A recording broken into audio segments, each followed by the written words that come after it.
Olá! Hoje a gente vai mergulhar nas ideias de Friedrich Schiller. Ele estava às voltas com uma pergunta que, vamos combinar, ainda é super atual. Como a gente constrói um mundo melhor, mais livre? E a resposta dele, olha, é bem surpreendente. Vamos ver qual é dessa história de cura pela beleza? Tudo começa com esta questão aqui que não saía da cabeça dele. Pensa só, Schiller viveu em plena Revolução Francesa, um momento que celebrava a razão, a liberdade, só que, ao mesmo tempo, o que ele via era uma violência brutal. Essa contradição, esse como assim, virou uma verdadeira obsessão para ele. Foi daí que nasceu toda a filosofia do cara. Pois é. E para ele essa pergunta não era só uma questãozinha teórica, sabe? Não era uma curiosidade de intelectual. Era o problema mais urgente da época. E ele simplesmente dedicou a vida a tentar resolver essa parada. Então, para a gente entender bem o contexto, ele nasceu no pico do iluminismo, né? Aquela época de super otimismo na razão. No começo, ele estava super empolgado com a Revolução Francesa, achava que era a realização de tudo aquilo. Mas aí veio o período do terror e a decepção foi gigante. Foi esse baque que fez ele escrever a sua obra mais famosa, As Cartas sobre a Educação e Estética do Homem, lá em 1795. E aqui está a grande sacada dele. Schiller chegou à conclusão de que só o desenvolvimento intelectual, só a razão, não era o bastante. Não mesmo. Para uma sociedade avançar moralmente e ser livre de verdade, ela precisaria de outra coisa, de um desenvolvimento estético. Mas o que diabos isso quer dizer, né? Bom, para a gente sacar a solução, primeiro a gente tem que entender qual era o problema que ele via. Schiller olhou para a sociedade moderna da época e o diagnóstico foi esse: o ser humano estava fragmentado. A crítica dele à modernidade é forte, viu? Ele dizia que com a especialização, com cada um fazendo só uma coisinha, o nosso intelecto e a nossa técnica foram lá para cima. Mas e o custo disso?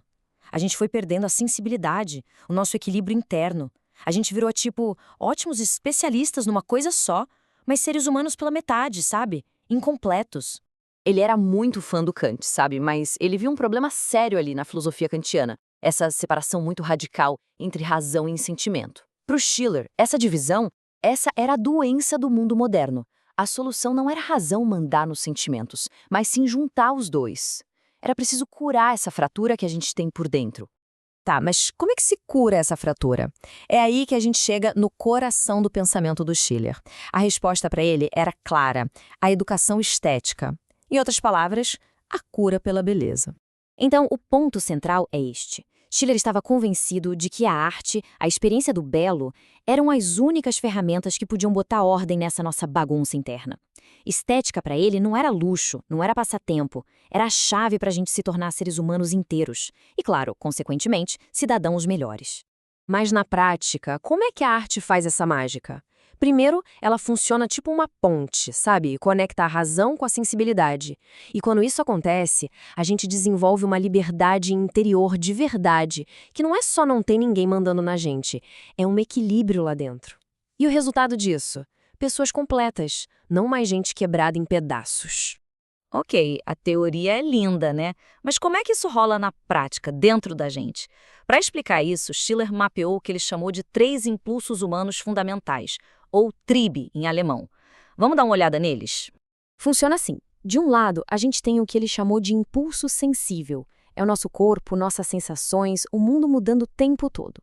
Do outro lado, o impulso formal, que é a nossa razão, querendo ordem, regras, tudo certinho. Esses dois vivem numa briga constante. E é aí que entra o grande mediador, o terceiro impulso, o impulso lúdico, que usa a beleza e a arte para fazer as pazes entre os dois.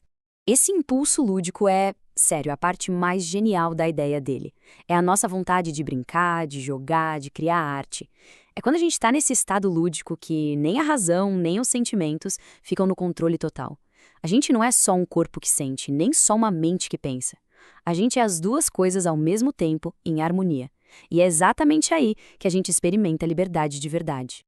E isso tudo nos leva à frase mais famosa dele, que agora, né, faz todo sentido. O homem só é plenamente homem quando joga. E jogar aqui não é só a brincadeira de criança, claro. Jogar é esse estado de equilíbrio perfeito entre o pensar e o sentir. É o momento em que a nossa humanidade está completa. Certo, agora vamos amarrar tudo isso.